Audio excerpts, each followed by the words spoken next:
Snipers, you have to see what's happening to the Bitcoin price as we kick off the weekend. We are still below 41,950, and on the 4 hour, we are potentially going to be getting our first full close right now below this extremely important support level at 41,950. And so I decided to do this live video as we have also hit 50,000 subscribers on the Snipers channel. So I wanted to just say thank you all for being tuned into our channel. We'll do some Q&A later in this video, but I'm going to just quickly recap some technical analysis for those that watch the replay so that we can get this all out of the way from the start of the video, and then we'll talk about some questions. And I watched Kathy Wood's update yesterday for her fund ARK Invest, and she had some things to say about cryptocurrencies. And so I want to talk first and foremost about what's happening here to Bitcoin at 41,950 first and foremost. We know this is the most important level right now for Bitcoin, and we're testing this level. And if we were to just look at some previous price action for Bitcoin around this area, notice how we have this low here from the 21st of September, just at the $39,600 level. And we could consider this a low because this is the most downside that we saw with Bitcoin when we initially came back above 30,000. We came all the way down to this area here, right at that $40,000 level, or 39,800. And then we saw Bitcoin move into new all-time highs.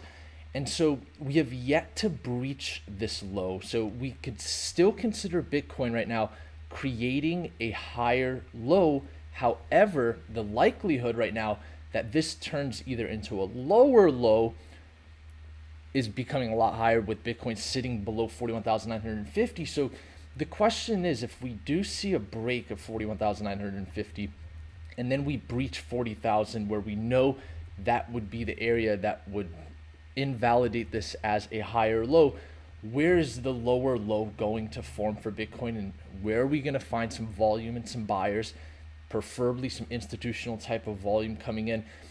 In my opinion, 38,000 right now is going to be the first downside target if we see a full 4-hour candle below 41,950. I know I've been talking about that level, but if we get down to 38,000, that could be the area that we see volume come in, and we see this lower low form, and then we see continuation for Bitcoin to get back above this market structural resistance at 41,950, and then we could see potentially Bitcoin get back above its 20-week moving average. And for this consolidation to continue, but for Bitcoin not to stair step its way to lower price levels, but with Bitcoin sitting between 50,000 or 58,000, that would be a more preferred place that we'd like Bitcoin to be heading into Q2 of 2022, and then Q3 and Q4 coming.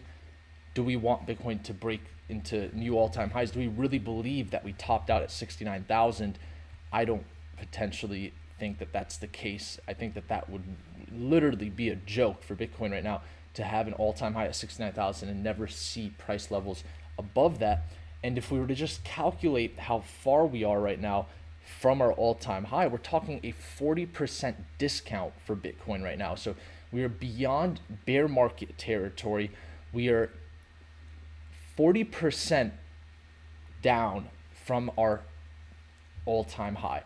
And one thing that Kathy Wood said yesterday is that she really believes that tech is in deep value territory right now, and her fund is also not doing as well.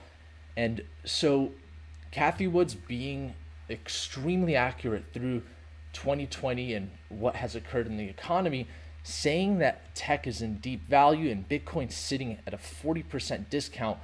Is this area going to be the place that Bitcoin eventually is going to find some buyers and for us to continue to new all-time highs? I still think it's on the table. At any point in time, that could come. And so we want to keep that upside scenario on the table. All we really need to do right now is breach above 41,950, and then the next roadblock is right around that $43,000 level where we have market structural resistance. And so Bitcoin 40% off right now. I think that's huge. And so I want to talk quickly about what's happening here to the total market cap, because we are breaching this 200-day moving average right now. And we were seeing some strength with the total market cap. Even against Bitcoin, it was a lot stronger, staying above its 200-day moving average, but now we're certainly breaching below it. So we want to go into the weekly chart and look at what's happening. And guess what?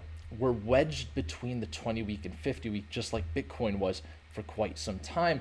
And right now we are currently sitting at the 50-week moving average. And so could we really say that this is the early start of a prolonged bear market, or is this garden variety tests of important support levels? Well, this is actually the first time that the total market cap has been able to test its 50-week moving average, because even when we saw the initial correction for Bitcoin from the first all-time high around that $64,000 level, and then the total market cap came down, we dodged the 50-week, didn't get to test it. So this is the first retest of the 50-week moving average since the start of the cryptocurrency bull market from early 2020 into what we're seeing now. And so is it an area that would hold with us assuming that the cryptocurrency market is in its early stages of seeing continued upside, continued growth, continued injection of capital from institutions? Well, 50-week moving average, not a bad place to be dollar cost averaging positions. Are we going to be coming all the way down to the 100-week moving average for the total market cap? Are we really going to come down towards the $1 trillion level? I don't know if that's going to be on the table. We've already tested this area. We've shown that the total market cap wants to stay bullish. Even Bitcoin dominance breaching its previous lows would assume that if altcoin season were to continue, the total market cap can continue further up. So we're testing an extremely important level on the weekly chart for the total market cap. And guess what's also testing an extremely important level? The Ethereum to Bitcoin chart, but it's not even testing its 20-week. It's still above its 20-week. And so when you're above the 20-week, you're in a bullish trend. We look at the Ethereum to Bitcoin chart, finally testing this market structural support. This is really the first daily candle that's testing this level. We've seen a pretty strong correction with Ethereum already, even against Bitcoin. If we're still extremely bullish here on the Ethereum to Bitcoin chart in altcoins, look how far below we are to all of these moving averages on the 6-hour chart right now. With price action on the daily chart, we're just now trying to come and test this 100-day moving average. Bitcoin dominance recently breached new lows for the year. Could we assume that at some point the Ethereum to Bitcoin chart is going to find some support here around 75,000 Satoshis? I think that that's something very important to monitor here into this next week that's coming up. If the Ethereum to Bitcoin chart starts to bounce, that's going to be a huge puzzle piece confirming altcoins can potentially continue further up. The total market cap potentially wants to continue further up, and that Bitcoin has seen the worst of the downside. And so Bitcoin dominance, we can see right now we are coming back towards the 50-day moving average. That's totally fine to happen after breaching this major low. It's the trick, trap, and frustrate crew. They want to come, they want to manipulate the short-term price action. And so the most important puzzle piece, though, is the fact that we breached the low, because that assumes that we're going to be seeing continued lows for Bitcoin dominance, which strengthens the thesis that the total market cap wants to move further up. And Cathie Woods, she's saying tech right now is in deep value territory in her opinion. And so Bitcoin is included in that mix. Could we be seeing a reversal here soon? Just on the daily chart, if we were to look at candle symmetry, yesterday we had this daily candle, which was the first one to really come and test 41,950. And it doesn't look like a continuation candle. It looks almost like a bottom out candle. But the current candle right now doesn't look too good, of course. We really want to see the candle symmetry for today change, in my opinion here. I'd like to see a close above 41,950 preferably. Right now we're breaching 40,000 or 41,000. And so we're coming close to that very important area, but we have to keep that scenario in mind that even if we were to come and form a lower low, that's totally fine. It's totally garden variety market behavior. Bitcoin is still going to be above 35,000 US dollars. I think that's a very important area because that's going to be right around the midpoint of this range. And so 38,000 is a very likely area for us to find some volume, in my opinion, if we see downside. And that would just be a lower low forming, and that could lead us into continuation to price discovery and new all-time highs. I'd love to hear what your guys' thoughts are. I'm going to look at our YouTube live stream, see if it's going good. It looks like it's going good. Ishan says, can you make a 2022 all-time high guess before you leave? I would say that Bitcoin, in my opinion, it's a great question, did not top out at 69,000 US dollars. Literally on the dot, spot exchange here for Binance USDT pairing, where there's the most volume. Look at this, the high was 69,000 US dollars. It literally almost feels like a joke. And so, do I think that we topped out here? Absolutely not. Do I think that Cathie Woods is correct in the fact that tech is in deep value territory now? I absolutely do. I trust Cathie Woods. She was one of the most accurate analysts during what happened in 2020. And so she has a strong understanding of our current economic environment. She's saying we're in deep value territory. Bitcoin's 40% off after a literal joke of an all-time high at 69,000. Do I believe 2022 is going to be leading us into a prolonged bear market after all of the inflation that we've seen, the M2 supply increasing the way it has? I think that 2022 is still extremely bullish for tech, and that Bitcoin will certainly breach above 69,000 before the end of this year, in my opinion. I think that we could certainly see the Bitcoin price moving in accordance to its supply and its other charts. 1 second, this live stream is starting to glitch on me. Okay, no, it's back. So anyways, yes, I definitely believe Bitcoin is going to be breaching all-time highs this year. Newground says, congrats on the 50,000 subscribers. Thank you guys so much. I cannot wait for 100,000 subscribers, because then YouTube sends us a plaque, which is something that I've been fighting to get for over a decade now. I had a gaming YouTube channel back in 2009 and 10, and I was attempting to grow that channel, and then I transitioned into cryptocurrencies in 2017. Let's see if we have any questions. Guarov says, hi, I have shorted BTC futures at 53,000. Close my position or wait for more downside. I think for the shorts right now, with all of this sell pressure, just look at this 3-hour chart. I like the 3-hour and the 6 hours. 6 hours very institutional graded. 4-hour is a very popular time frame. We don't like to look at that. Institutions don't print their volume there. But with the amount of sell pressure that we're seeing, which is less sell pressure than what we saw when Bitcoin initially came down to test 41,950, I think that it's a time and place for shorts to be taking profits. And the reason I say that is we've already breached major market structural support. We are at an area right now that was an extremely good place to close shorts when we initially saw this break. If you got in at 53,000 for your short position and we saw this wick down to 41,950, we have not had this opportunity to close shorts in this area since we saw this dump. And so this is the first opportunity, and guess what? The opportunity is here with low volume. And so because there's low volume, the price action is being exaggerated, in my opinion. And so I would say closing a short position in this area from 53,000 would be a smart idea, because at any point in time, 53,000 is a very important level.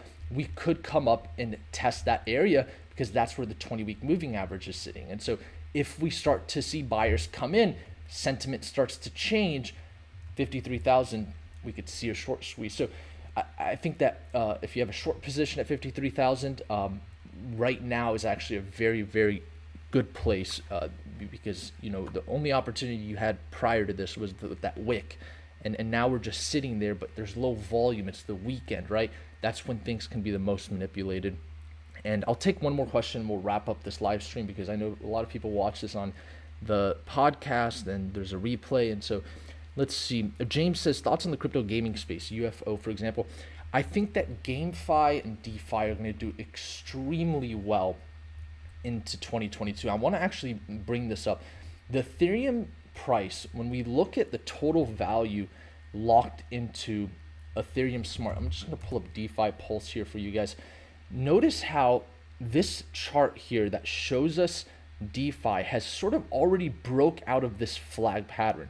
You can see we had this downside coming down to around, let's say, 84 billion in total value locked, and now we're crossing back towards 93 billion. This chart looks like it's broke out. with the total value locked in has been very correlated to the Ethereum US dollar price, which has yet to break to the upside after this flaggish type of consolidation.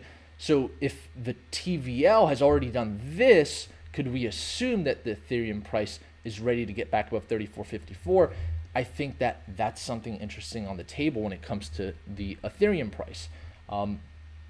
Looking at the total value locked into Ethereum smart contracts is a good fundamental indicator of where Ethereum's intrinsic value and where its price is heading, right? It's been a very correlated chart. And so I think that was a great question. And with that, thank you all for tuning into the Snipers channel today. Thank you all for 50,000 subscribers. I'm going to wrap up this live stream because I know a lot of people watch the replay. I want to make sure that we can get all of the information here in as efficient as possible. But Bitcoin at a very critical level, 41,950 is an extremely important area. We breach below 40,000. That's when we're going to start to put that lower low scenario and target on the table. And I definitely think that we're not just going to see Bitcoin take the elevator down around this area.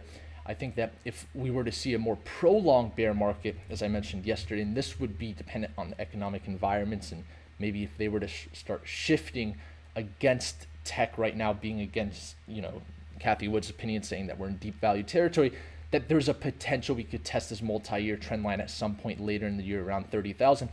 But that would only come, I think, after we would come back up towards 47,000 to test the monthly open when we finally get this lower low that's about to potentially happen. And I say that because on this 4 hour, which is why I had to get this live stream out to you guys right now, we are fully below 41,950 with this candle closing in an hour and 57 minutes. We really want to see this get above 41,950, or this could be the button that the bears press to bring in that lower low scenario on the table, and then 38,000 is going to be the first area of support that we'd be monitoring. But that could all change if we get above 41,950. That's the most important level. So thank you all for tuning into our live stream today. Thank you all for 50,000 subscribers. Remember to smash the like button for the YouTube algorithm. And I'm going to wrap up this live stream. Until next time, Snipers